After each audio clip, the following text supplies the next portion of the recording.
Reporter Global melaporkan dari Pengadilan Negeri Jakarta Pusat. Gugatan Perdata Umum. Kuasa hukum Undang Kasih Ujang anggota DPRD Kota Tangsel dari fraksi Partai Perjuangan menjelaskan kepada wartawan. Kemudian rencana sih hari ini putusan selah ya, cuman berhubung para pihak antara penggugat dan tergugat. Kuasa hukum juga menjelaskan perselisihan hasil suara legislatif 2019-2024 diselesaikan melalui mekanisme hukum Bawaslu, KPU atau Mahkamah Konstitusi. Kurang lebih 2 minggu seperti itu. Nah, karena memang ini yang kita persoalkan ini kan terkait masalah perbuatan melawan hukum oleh Mahkamah Partai PDIP Perjuangan, dan terus kemudian kita menggugat juga DPP karena persoalan ini satu rangkaian ya, tidak berdiri sendiri. Nah, klien kita dipecat oleh DPP PDIP Perjuangan.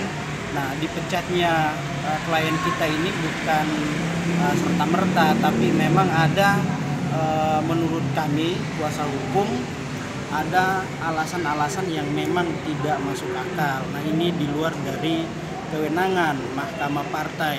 Nah, karena persoalan ini merupakan persoalan perselisihan hasil suara di pemilu 2019 kemarin, legislatif ya. Kemudian ada pihak yang merasa tidak terima dengan hasil pemilu tersebut. Namun kemudian pihak tersebut, pihak yang tidak senang itu tidak melakukan upaya melalui PPK dan KPU atau Bawaslu, bahkan sampai ke Mahkamah Konstitusi ya. Nah, seperti itu. Nah, tiba-tiba dia melakukan pengaduan ke Mahkamah Partai.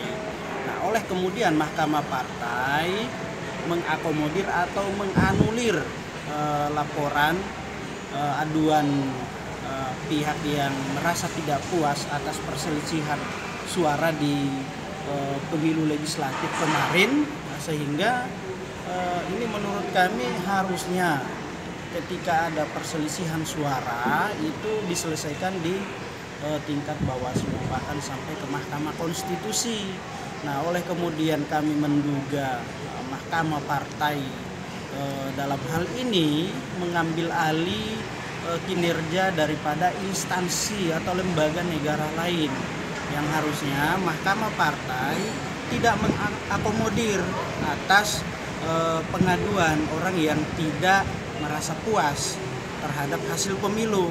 Yang namanya perselisihan hasil suara di pemilu kemarin itu ya silakan buat laporan, berita acara, bahkan untuk melakukan upaya hukum itu harus ke Mahkamah Konstitusi, bukan ke Mahkamah Partai. Nah, maka dari itu ya kami melihat ini adalah perbuatan melawan hukum.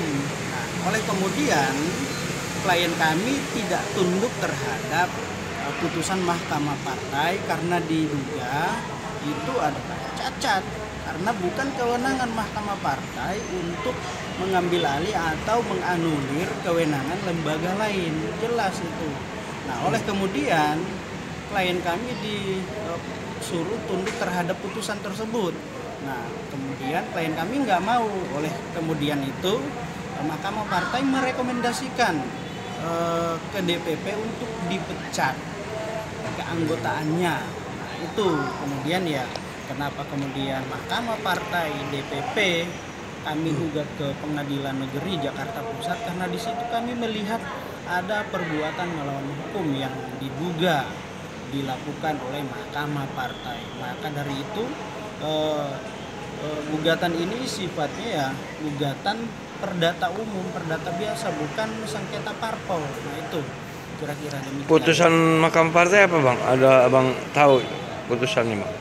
Kalau putusan Mahkamah Partai itu yang kita persoalkan, dia itu merubah perolehan suara klien kita yang kita hasilkan berdasarkan hasil hitung yang ditetapkan oleh Komisi Pemilihan Umum Kota Tangerang Selatan. Yang seharusnya sekian dirubah menjadi sekian sehingga berubah perolehan suara itu. Nah, ini kan sebenarnya persoalan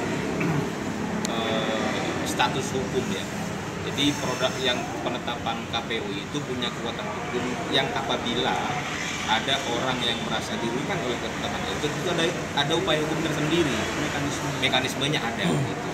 Nah, terkait dengan klaim dari para tergugat ini bahwa ini perselisihan internal, ya boleh-boleh saja mengklaim seperti itu, tapi kami beranggapan bahwa menganulir dan merubah perolehan suara itu bukan kewenangan parpol manapun. Baik itu jangankan tidak diatur pun di dalam ADART itu bertentangan dengan undang-undang. Karena jelas di undang-undang pemilihan umum itu jelas yang berwenang mengatur membatalkan perolehan suara itu adalah lembaga negara. Pemilihannya ya KPU, membatalkan ya nanti lewat Mahkamah Konstitusi, kira-kira begitu. Iya.